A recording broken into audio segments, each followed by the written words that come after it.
João capítulo 17, verso 5, diz assim: e agora, Pai, glorifica-me junto a ti, com a glória que eu tinha contigo antes que o mundo existisse. Jesus, aqui, neste momento, quando disse essa frase, ele estava caminhando para a cruz. Ele fazia suas últimas orações antes de se entregar na cruz.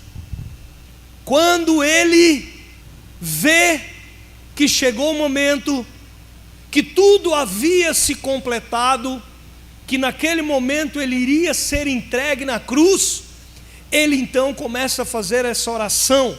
E uma das frases que ele fala é essa: agora, Pai, glorifica-me junto a ti, com a glória que eu tinha contigo antes que o mundo existisse. Eu quero falar com você nessa noite sobre evangelizar e congregar. Preste atenção nesse versículo. Jesus declara: a glória que eu tinha contigo antes que o mundo existisse. Existe uma ideia no meio da cristandade nos dias de hoje, existe uma certa mentalidade, eu não sei aonde erramos e aonde permitimos que essa mentalidade crescesse, aonde permitimos que esse equívoco entrasse, mas existe uma ideia que diz o seguinte: se eu fizer as minhas orações pessoais, se eu tiver uma comunhão com Deus na minha casa, no meu carro, no meu quarto, eu faço as minhas orações, eu converso com Deus, eu sinto a presença de Deus, eu canto um louvor na minha casa, eu canto um louvor no trajeto da minha casa para o meu trabalho, dentro do carro eu canto um louvor, eu sinto a presença de Deus, isto é suficiente, ponto final. Existe a ideia de que se você faz orações pessoais, se você tem um certo nível de comunhão com Deus, se você canta louvores, se você sente a presença de Deus na sua casa, por onde você for, ponto final, tá bom, é só isso mesmo, é só isso que é necessário, nada mais é necessário. Às vezes você encontra com irmãos que há muito tempo não vêm na igreja, às vezes você encontra com irmãos que estão afastados da igreja, e aí você fala com eles, sabe o que eles falam? Eles dizem assim: não, eu faço as minhas orações, eu tenho a minha comunhão com Deus, ponto final, é suficiente. Existe essa ideia, essa mentalidade. E congregar, e ir na igreja, irmão, você não vai na igreja? Não, não é necessário, não precisa ir todo fim de semana, quando dá tempo eu vou, o dia que dá eu vou. Agora analise comigo.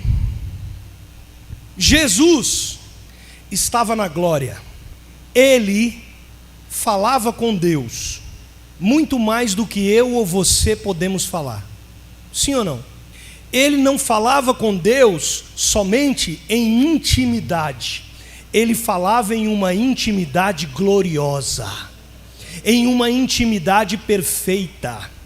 Jesus estava com Deus, no princípio o próprio Jesus era Deus, a comunhão entre ele e o Pai é inimaginável e desconhecida para mim e para você, é traduzida na Bíblia como glória. Então Jesus tinha lá no céu, antes que o mundo fosse criado, antes de todas as coisas, Jesus tinha lá no céu uma intimidade, uma comunhão com Deus em glória. Ele falava com Deus em glória, muito mais do que eu ou você podemos orar e podemos falar com Deus. Jesus também tinha comunhão com Deus muito além do que eu e você podemos ter comunhão com Deus. Se a gente acha que faz as nossas orações pessoais, muito mais Jesus fazia antes que o mundo fosse criado. Se a gente acha que tem comunhão com Deus, muito mais Jesus tinha comunhão com Deus antes que o mundo fosse criado. Jesus estava em glória com o Pai.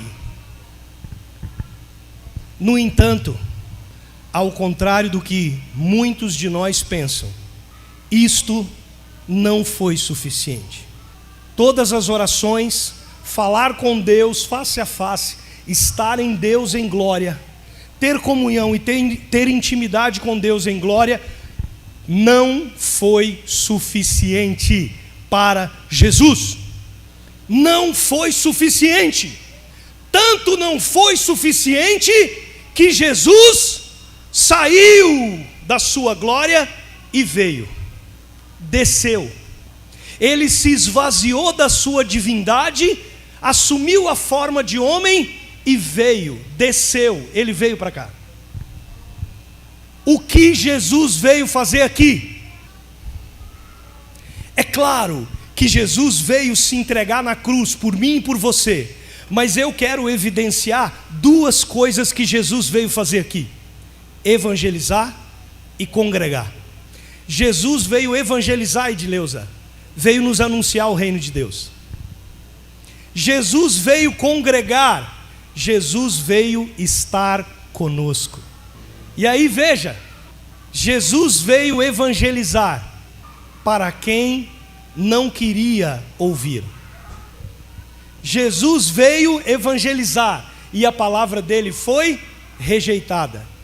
A maioria das pessoas daquela época que ouviram a Jesus rejeitou a mensagem dele. Multidões o seguiam, mas se você parar para pensar em termos percentuais, era a minoria. Haviam muito mais no templo. No templo de Salomão dava muito mais gente do que nas pregações de Jesus. A maioria das pessoas não recebeu a mensagem dele. Ele foi rejeitado, mas mesmo assim ele veio evangelizar. E Jesus também veio congregar. Congregar com quem? Com quem que ele veio estar junto? Com quem que ele veio estar junto? Ele veio estar junto com gente que não presta. Ele veio estar junto com gente desonesta. Ele veio estar junto com gente enjoada. Ele veio estar junto com gente reclamona, gente que vê defeito em tudo, que reclama de tudo. Ele veio estar junto com gente que humilhou ele, que desrespeitou ele, que ofendeu ele, que feriu ele, e que chegou ao ponto de injustiçar ele, acusando ele falsamente, até levá-lo à morte. Ele veio congregar com gente que foi completamente injusta, desleal, desonesta com ele. Agora nós não. Eu não congrego. Sabe por que eu não congrego, Cléo? Porque na igreja tem gente ruim, aí eu não congrego. Sabe o que a pessoa está falando? Bobo é Jesus que veio congregar com vocês. Eu não vou na igreja, porque tem muita gente lá que... eu não vou congregar. Eu não vou congregar, sabe por quê? Eu não vou congregar, Jana, porque me feriram. Me feriram na igreja.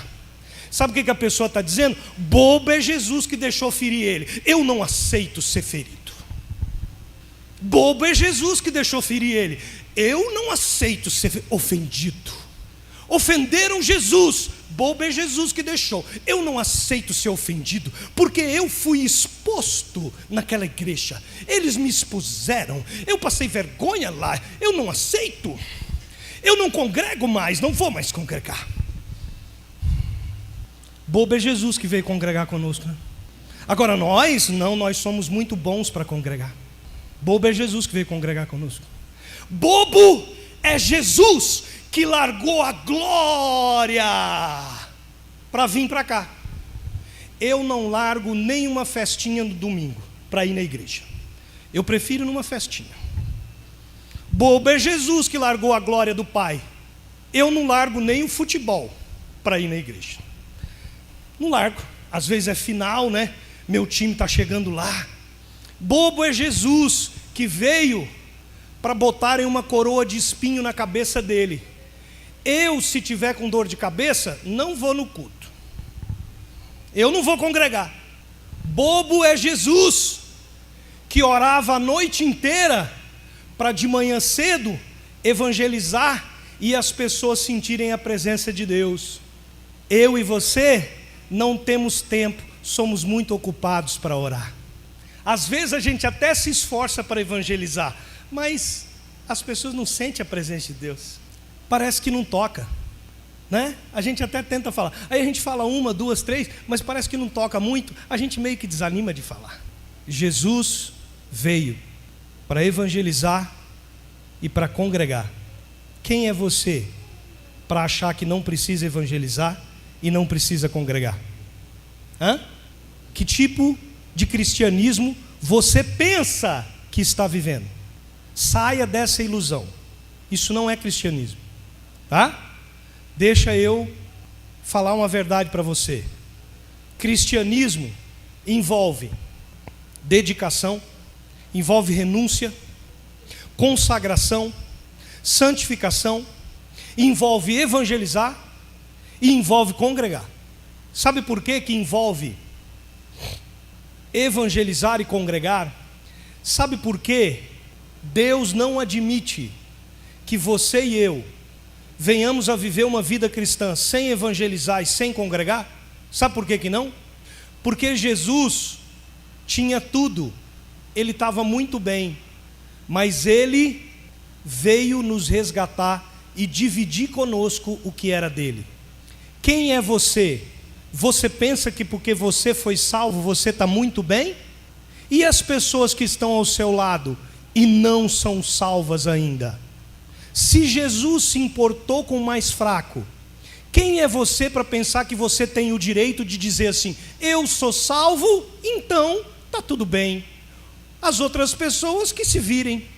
Da onde você tirou isso? Da onde você tirou isso?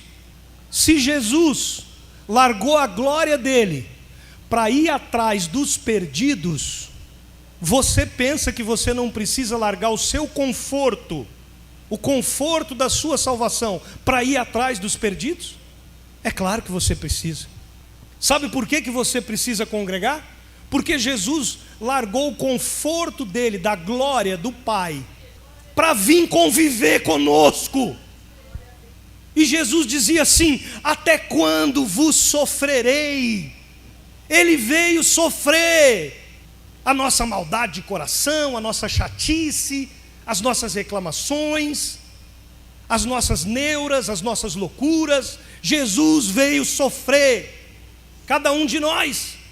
Agora, quem eu e você pensamos que somos para dizer assim: não precisa congregar, eu não preciso sofrer os defeitos dos meus irmãos, não preciso, eu vou me preservar, eu vou ficar no conforto da minha casa, no sofá da minha sala, porque eu não preciso me expor àquelas pessoas. Aquelas pessoas são chatas, aquelas pessoas são cheias de defeitos, aquelas pessoas são falsas, aquelas pessoas são hipócritas, aquelas pessoas têm defeitos, igual você tem. Se Jesus veio sofrer a convivência conosco, quem você pensa que é para achar que não precisa? Que tipo de cristianismo você pensa que você está vivendo? Saia dessa ilusão. Isso não é cristianismo. Saia dessa ilusão. Isso é uma espécie de hedonismo, uma espécie de narcisismo gospel. Eu sou salvo, eu tenho a minha comunhão com Deus, eu faço as minhas orações. Isso é um hedonismo gospel, um narcisismo gospel que você inventou. Isso não é cristianismo. Você está adequando o cristianismo ao seu conforto, ao conforto da preservação do seu estilo de vida, das suas emoções, daquilo que você gosta, o que te faz bem, o que não te constrange. Isso não é cristianismo. Hoje em dia, sabe qual é a filosofia que reina no mundo? A filosofia que reina no mundo é a seguinte: se eu tenho uma ferida aqui, ninguém encosta, se afaste. Ninguém pode encostar na minha ferida. Ninguém pode encostar na minha ferida. Ai, me respeita, minha ferida. Ninguém pode encostar na minha ferida. E se você encostar na minha ferida, você está me constrangendo. Você está me desrespeitando. Você está invadindo o meu espaço. A filosofia hoje é essa. Mas sabe qual é a filosofia do cristianismo? Você tem uma ferida? Tenho. Então Jesus vai arrancar a casca da sua ferida. Jesus vai tirar todo o pus que tem aí dentro. Jesus vai jogar um remédio ali que vai arder, mas Ele vai te curar. A filosofia do Evangelho não é, ai, não me toque, eu vou me preservar. A filosofia do Evangelho não é se preservar. A filosofia do Evangelho é se expor para ser curado. Não é se preservar para continuar como está. Não, é se expor para ser curado. Essa é a filosofia do Evangelho. Esse negócio de se preservar para continuar como está, isso é filosofia mundana. A filosofia do Evangelho é se expor para ser curado. Então no Evangelho você precisa se expor à comunhão dos irmãos. Você precisa congregar. No Evangelho você precisa se expor à cara de pau de evangelizar. Você precisa se expor ao risco das pessoas zombarem de você, mas mesmo assim você fala de Jesus. No Evangelho você precisa se expor a dar, mesmo que a outra pessoa nunca venha a te agradecer. No Evangelho você precisa se expor à ingratidão, e você precisa dar. No Evangelho você precisa se expor a se decepcionar, porque você precisa amar as pessoas e ter relacionamento com as pessoas, mesmo que elas venham a te decepcionar, e elas vão te decepcionar. No Evangelho você precisa se expor a ser ferido, você precisa se expor a ser ferida, você precisa se expor a ser ofendido, a ser ofendida. É desta forma. No Evangelho é assim que funciona. Porque quando você é ofendido, sabe aonde machuca? Machuca é o seu orgulho. E deixa eu te falar uma coisa, Jesus não está interessado só em machucar seu orgulho, Ele está interessado em matar seu orgulho. O que machuca a gente geralmente é o nosso orgulho, o nosso ego. Jesus nos deu o exemplo.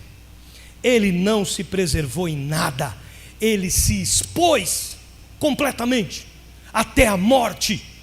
Ele se expôs a pregar, a evangelizar para quem só zombava dele, para quem não dava crédito nenhum à palavra dele. Ele se expôs a conviver e a amar com pessoas que traíram ele, que ofenderam ele, que machucaram ele e por fim mataram ele. Ele se esvaziou completamente. E não foi porque ele era bobo, não.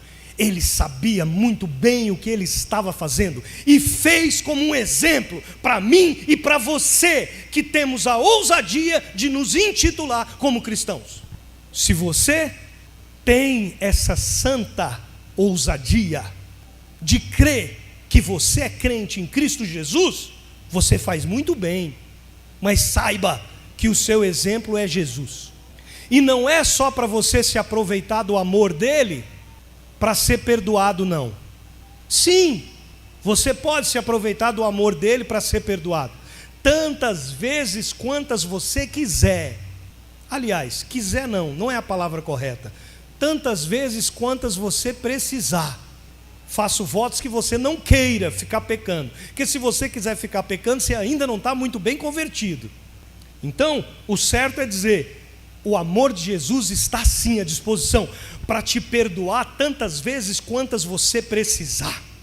Sim, o amor dele é infinito. Saiba que os seus pecados nunca vão vencer o amor de Jesus. Sim, só que Jesus não te amou só para isso, só para você se beneficiar do amor dele. Jesus te amou para te ensinar a amar e para você amar as outras pessoas como ele te amou.